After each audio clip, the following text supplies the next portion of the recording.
자, 오늘은 교과서 208페이지 조선시대에 향유되었던 시조 4편에 대해서 같이 학습해 보도록 하겠습니다.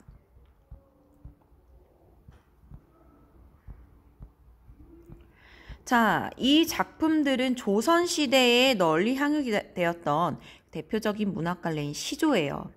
서정갈래로서 작품의 시적 형상화 방식이 어떤지, 어떻게 작품을 형성하고 있는지, 그리고 작가의 주제의식, 이 두 가지에 주목해서 한번 작품을 감상해 보도록 하겠습니다.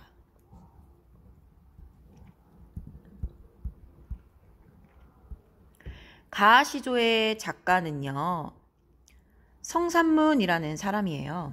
조선 전기의 문신으로 집현전 학사였고요. 세종의 훈민정음 창제를 도왔으며 단종의 복위, 단종 임금의 복위를 깨하다가 처형된 그런 인물이기도 합니다.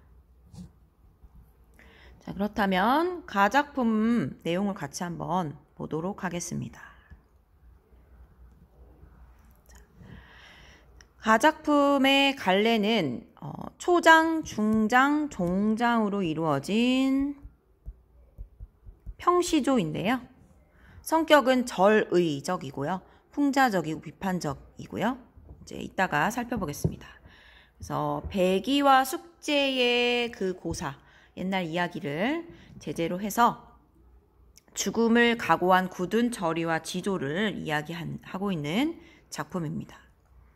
특징은 두 가지인데 중위법과 서리법을 통해 대상에 대한 비판을 은유적으로 드러냈다라고 했는데 이것도 한번 어떻게 나타나는지 살펴볼 거고요.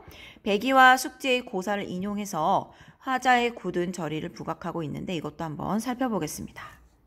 초장 가볼까요? 수양산 바라보며 이제를 하나노라. 수양산 바라보며 이제를 하나노라. 주려 죽을 찐들 채미도 하난 것가 비록에 푸셋 것인들 귀니 따해 놨다니 라고 했습니다. 자, 수양산을 바라보며 이제를 하난대요. 이제를 하난다.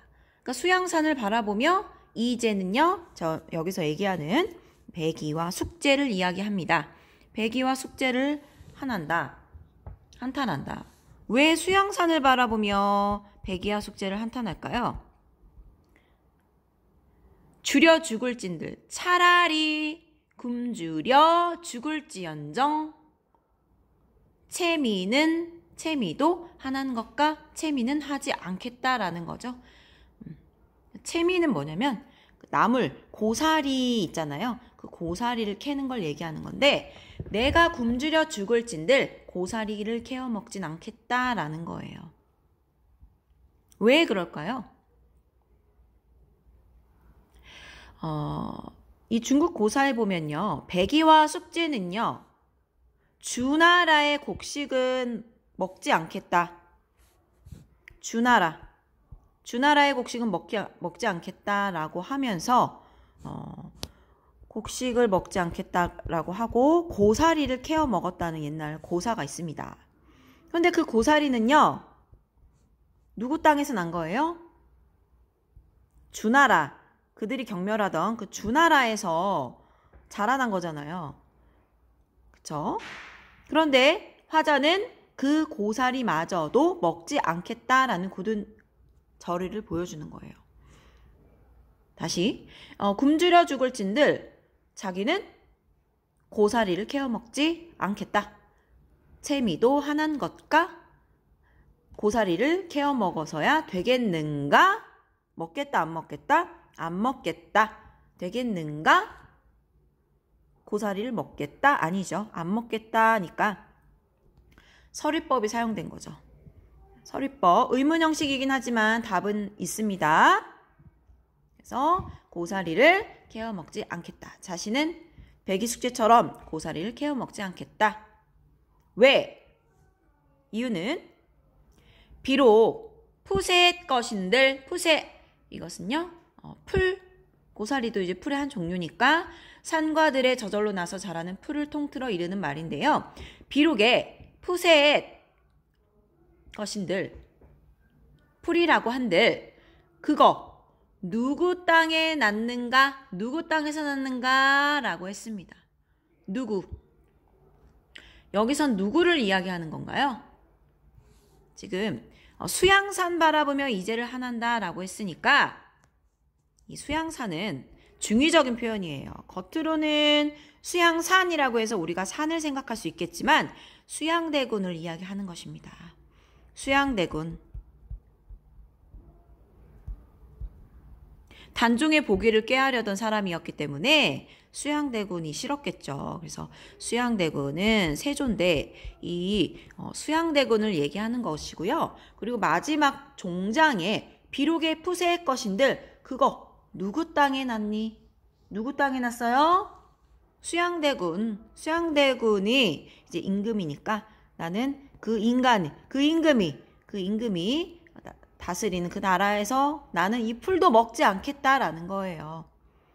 물론 백의와 숙제는 주나라의 이제 무왕이 있었는데 그 주나라 무왕이 다스릴 때 주나라의 곡식은 먹지 않겠다라고 해서 고사리를 캐어 먹었지만 자신은 한술 더 떠서 백의 숙제처럼 고사리도 먹지 않겠다라는 것입니다.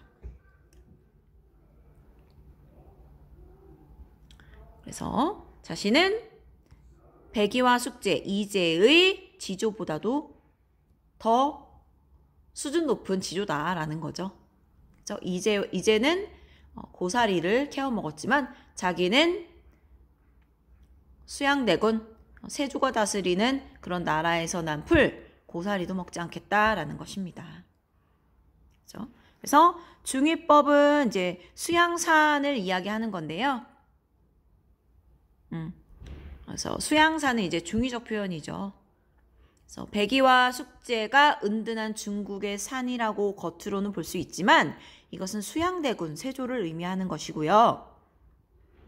그리고 또 채민은 고사리를 캐어 먹겠다라는 게 원래 겉의 의미잖아요. 표면적인 의미지만 결국에 채민은 정말 고사리를 캐어 먹지 않겠다 이런 뜻이라기보다는 수양대군 그 세조가 주는 월급 녹이라고 하죠. 그 월급을 받는 거 이것을 하겠다 안 하겠다 안 받겠다라는 거죠. 다시 그래서 수양산은 첫 번째 중의적 표현, 두 번째는 채민인데 채민은 고사리를 캐어 먹는 게 1번. 다시 이제 중의적 표현 다시 해보면 수양산은 백의 숙제가 은둔한 중국의 산을 의미하기도 하고요. 그리고 수양대군을 의미하기도 하니까 중의적 표현 첫 번째. 그 다음 두 번째 중의적 표현은 채민인데요. 채민 이제 고사리를 캐어 먹는다는 표면적 의미가 있지만 수양대군이 주는 녹을 받는 거 요걸 의미합니다. 월급을 받는 거. 그래서 채미도 중의적 표현이 나타나죠. 그 다음 3번은 그 뉘 따에 났더니 뉘 주나라 무왕을 의미하기도 하지만 수양대군을 의미하기도 한다. 라고 해서 중의적 표현. 그 다음 서류적 표현은 기니 따에 났더니 서리법은 여기 중장에 있죠. 줄여 죽을진들 채미도 하는 것과 굶주려 죽을지언정 고사리를 캐어 먹어서야 되겠는가? 캐어 먹지 않겠다라는 의미가 포함되어 있는 거잖아요. 그래서 이 부분이 서리법. 그리고 비록 푸세의 산에서 자라는 풀이라고 한들 그거 누구 땅에서 났는가? 누구 땅에서 났나요? 그것은 이제 수양대군이 다스리는 땅에서 났다라는 거죠. 그래서 중의법, 서리법, 서리법은 이제 중장에서 나타난 거고요. 자, 그 다음 백의와 숙제의 고사를 인용했죠. 그래서 화자의 굳은 저리를 부각한다. 나의 저리는 백의 숙제보다도 더하다라는 것입니다. 그래서 죽음을 각오한 굳은 저리와 지조 처형되었죠. 이렇게 살펴보았습니다. 자, 그렇다면 이 작품을 바탕으로 교과서 210페이지 학습활동 한번 1번 해볼까요? 1번에 1번 가볼까요? 다음 내용을 참고하여 화자가 백이와 숙제를 비판한 이유가 무엇인지 한번 생각해보자 라고 했어요. 자, 박스 한번 읽어볼게요, 선생님이. 백이와 숙제는 본래 은나라 고죽국의 왕자였대요. 아버지가 죽은 뒤 서로 후계자가 되기를 사양하다가 나라를 떠났고요. 그 무렵 은나라의 주왕, 아까 얘기했었죠? 은나라의 주왕, 여기서는 이제 주나라의 무왕 이야기가 뒤에 나와요. 은나라의 주왕이 폭정을 일삼자 그 신하였던 무왕이 그를 정벌하려고 했다. 그래서 무왕 이야기 나오네요. 백이와 숙제는 무왕의 행위가 인의에 위배되는 것이라 하며 이를 반대했으나 무왕은 끝내 새 왕족을 일으켰어요. 그래서 그게 주나라죠. 주나라의 무왕이 원래는 은나라의 주왕의 신하였는데 이건 어떻게 보면 이제 인의에 위배되는 것이다. 반역이다. 이렇게 생각했나 봐요. 그래서 이것을 반대했으나 무왕은 끝내 새 왕족을 일으켰고 그러자 두 사람은 주나라의 곡식을 먹기를 거부하고 수양산에 들어가 고사리를 캐어 먹고 지내다가 굶어 죽었다라는 이야기가 있습니다. 근데 화자가 이 백이와 숙제를 비판했잖아요. 뭐라고 비판했어요? 굶주려 죽을 찐들 고사리를 캐어 먹어서야 되겠는가? 먹어서는 안 된다. 서리법. 먹어서는 안 된다. 자, 왜 그런가요? 지조를 지키다 목숨을 잃은 백이와 숙제는 굳은 절개를 대표하는 대상이에요. 하지만 이들을 비판하는 거잖아요. 이 충절의 대명사인 백이와 숙제의 지도를 비판하고 있다. 왜 그럴까요? 자신은 백이와 숙제보다 더 굳은 지조를 지녔다라는 것을 강조하고 더불어 어린 조카 단종을 밀어내고 왕이 된 누구? 세조, 수양대군과는 타협하지 않겠다라는 것임을 드러내기 위함입니다.